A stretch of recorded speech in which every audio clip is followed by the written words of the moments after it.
Nangyari to, 2 taon pa lang ang bunso ko. Pag nasa trabaho ako, pinapababysit ko siya sa kaibigan ko. Nasa Canada pa kami nito. 8:00 ng gabi ang uwi ko. Madalas tulog na ang bunso ko pagdating ko. Pero itong gabing nangyari to, mulat na mulat pa siya. Tapos nasa bahay ang kuya ko kaya kalaro niya. Sa buong lugar namin, bukod sa tabo at timba, kami lang yung may bahay na may lock sa loob at labas ng pinto. Kami rin lang yung nagsasara ng mga bintana. Nabuti na lang. Pagkapatulog ko sa bunso ko, lumabas ako para maglaba sa may basement. Ang kuya ko naman sinundo ng mga tropa niya para pumarty. Sinara ko yung pinto paglabas niya, pati yung pinto sa kusina, pati na rin mga bintana. Binuksan ko rin yung kwarto para yung aso namin makapasok sa loob at matabihan niya yung anak ko. Kasi yung pusa ni kuya akala ko nakikipaglandian na naman. Di naglalaba ako habang nagkakape. Tapos tumahol si Yuri, yung aso. Umakyat ako para sawayin. Naabutan ko na kumakahol siya na nakaharap sa pinto sa may sala. Sinitsitan ko lang siya. Lumapit naman siya sa akin na parang naglalambing. Hindi nga ako malambing, 'di ba? Kaya hinayaan ko. Tapos para akong timang na kinausap siya na doon siya sa tabi ng bunso ko. Nakatingin lang siya sa akin tapos ayun, iniwanan ko na. Kaya lang pag-apak ng mga paa ko sa sahig ng basement, lumabas si Donna, yung pusa ni kuya. Binubunggo niya ako sa paa. Hindi rin nagtagal bumaba si Yuri sa basement at kinagat ako sa jogging pants ko. Naiirita na ako noon. Akala ko gutom lang sila. Nainis pa ako sa kuya ko kasi kako bakit hindi pinakain. Hindi sana ako aakyat kung hindi ko narinig ang bunso kong umiiyak. Kaya pumanhik agad ako. Tinimplahan ko ng gatas at hinili ko siya. Tapos naisip ko na ring tawagan si kuya tungkol sa inaakto ng mga alaga niya. Baka natatai si Yuri, palabasin mo lang.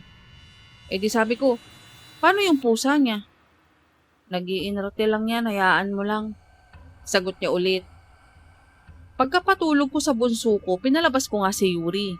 Si Donna, naiwan sa tabi ng bunso ko.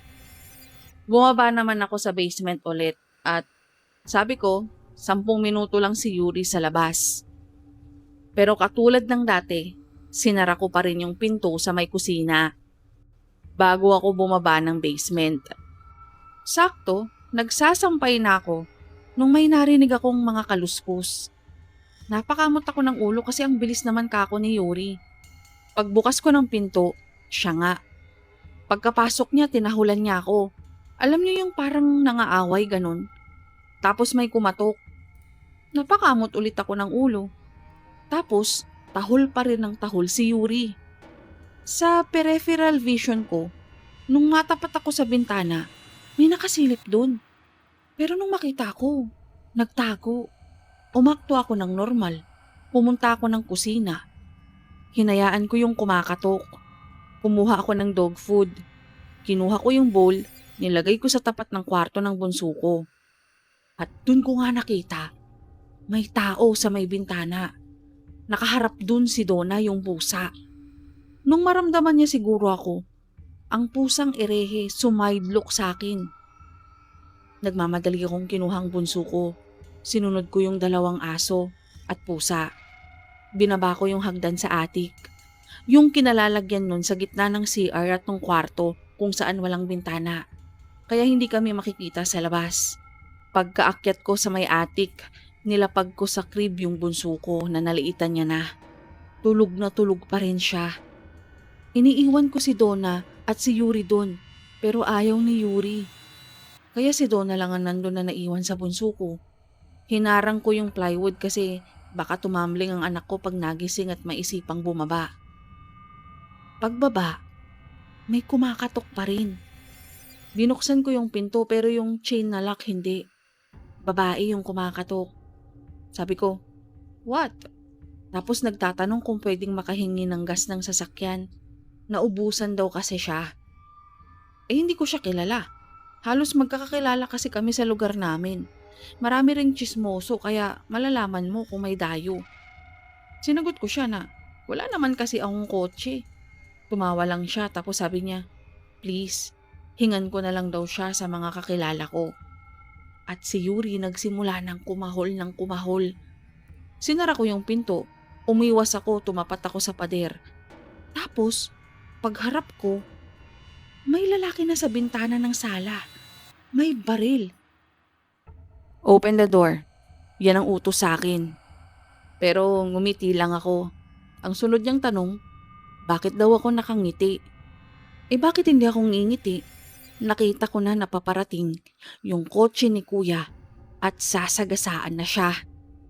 Sa huli, nahuli yung lalaking may baril pati yung babae na syota niya pala, kaya hindi siya iniwan.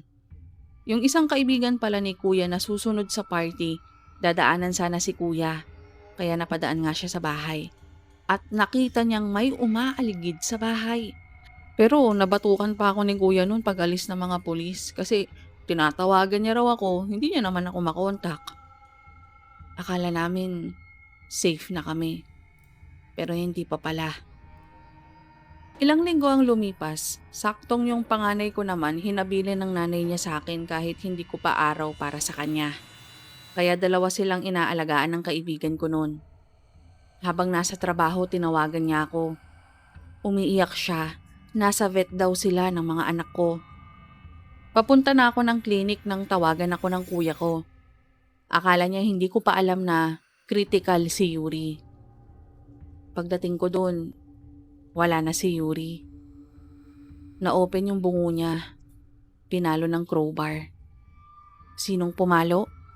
Yung kasama nung magsyota. Nasabi ko yon sa mga pulis na 2 tao yung nakita ko sa bintana. Na tingin ko, hindi yun yung babae. Kasi yung babae nakadress ng pink. Yung nakita kong isa, hindi nakadress. Pero hindi ko alam kung ano, basta naka-gray. Yung sinagasaan ni kuya naka-blue. Balak nito sanang ituloy yung panloloob. Pero si Yuri, saktong tumatay sa likod habang yung mga anak ko at kaibigan ko nasa kabilang bahay na nakikipiglaro sa mga bata doon.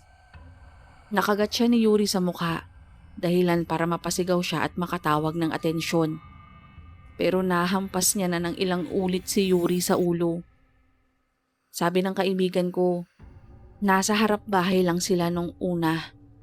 Nung tumakbo si Yuri sa kabilang bakod, parang inaaya sila. Pagpunta nila, inaya na sila ng mga bata sa kabila na maglaro sa loob. Nakalaro pa nila saglit si Yuri bago lumabas. Bago din siya lumabas nun, bago siya mahampas, dinila-dilaan pa niya yung mga anak ko ng todo. Ang sabi pa ng panganay ko, nag-nose to nose si Yuri at Donna. Hindi ko alam kung anong nangyayari kung naabutan ng gagong yun yung mga anak ko sa loob ng bahay. Hanggang ngayon, hindi pa rin yun mawala sa isip ko. Kahit si Yuri. Birthday party naman to nangyari sa anak ng kaibigan ko. Bunso ko kasi mahiyain kaya laging nakabuntot sa akin. Pero nung mapagod akong buhatin siya, inupo ko siya tapos sabi ko kukuha lang ako ng makakain niya. Pero sumunod pa rin siya. Kasunod niya si Donna na laging nakasunod din sa kanya. Di dun ko na siya pinaupo sa mesa. Binigyan ko siya ng cake tapos tinulungan ko yung kaibigan kong magluto na naiiyak na kasi hindi pa siya tapos at ang dami na ng bisita. Nakita niyang nasa mesa ang anak ko kaya sabi niya ipasok ko siya doon sa playroom ng anak niya at wala namang ibang tao doon. Di pinasok ko doon. Natuwa naman yung anak ko kasi ang daming laro ang robot. Babae siya pero mas gusto niya yon lalo pag umiilaw. Tapos tinuro ko si Donna. Sabi ko, bantayan mo yung baby ko o hindi kita pakakainin. Alam niyo naman siguro yung style ng mga pusa, di ba? Parang ang tataray. Ano kasi, 4 years old na nakapagsalita ang bunso kong anak. Late siya. 1 to 3, wala kang maririnig na salita kahit na ho, ganon. Kaya ang palatandaan ko lang pag may problema siya, iiyak siya. Pag masaya, ayun, tatawa. Ayun nga, saktong pagtapos nung nasa oven, bigla kong narinig na umiyak siya. Tumakbo kami ng kaibigan ko kasi yung iyak ng bunso ko, yung iyak ng nasaktan.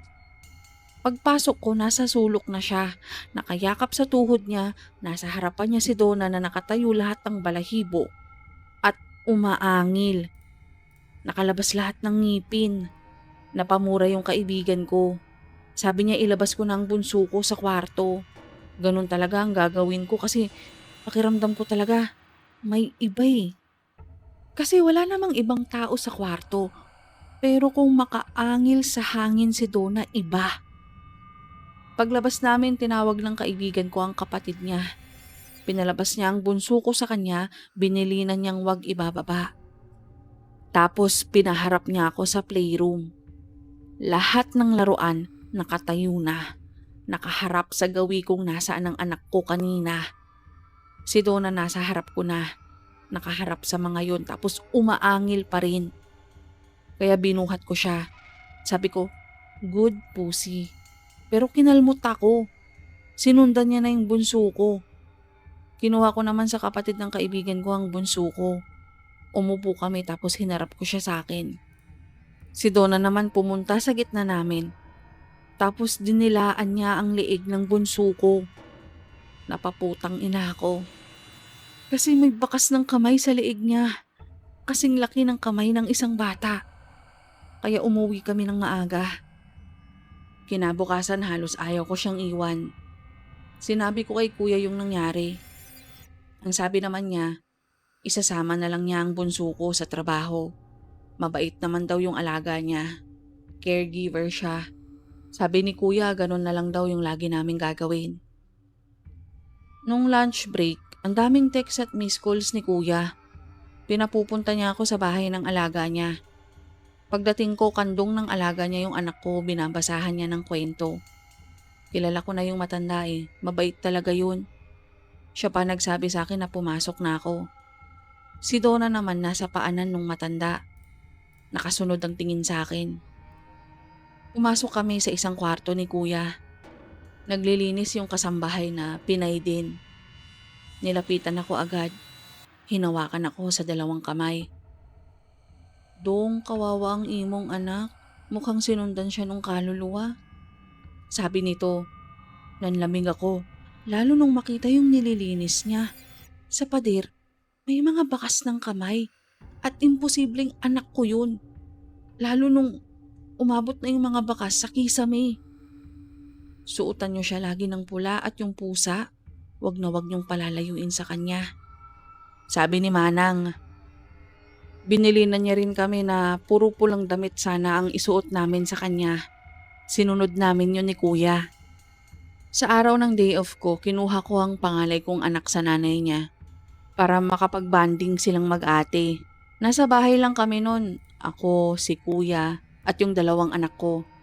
Nagluluto ako ng hapunan. Si kuya naman nanonood ng TV. Nung lapitan ako ng panganay ko at nakapamewang, tinanong niya ako kung may mas panganay ba akong anak sa kanya. Siyempre, nagulat ako tapos kuya ko tawa ng tawa. Sinagot ko na ang masisiguro ko, siya ang panganay.